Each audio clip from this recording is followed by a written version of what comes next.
Hi, thank you for your feedback for the last clip.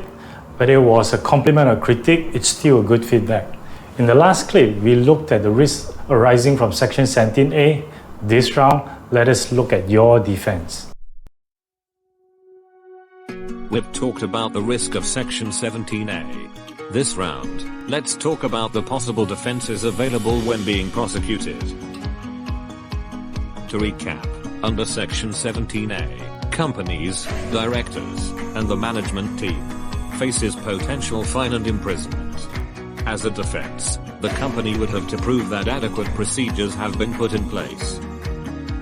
For directors and management, the defense is slightly different. When a company is called up to defend against the charge, the company need to demonstrate and prove that adequate procedures have been put in place to prevent bribery from taking place. In other words, the company need to provide evidence to show that it had tried its best to prevent the offense from being committed. One of two things would happen.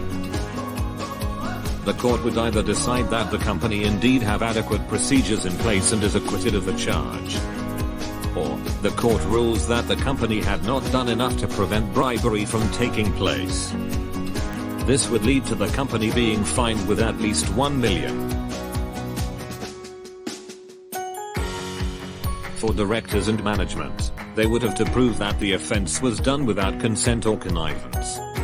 It may be easy to demonstrate that the offense took place without your consent or connivance, but was due diligence exercised on your part.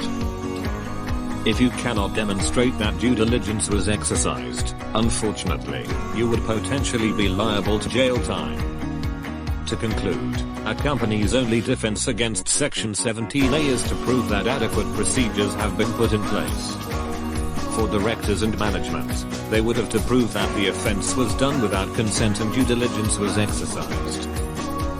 You may now be wondering what constitutes as adequate procedures and how to exercise due diligence.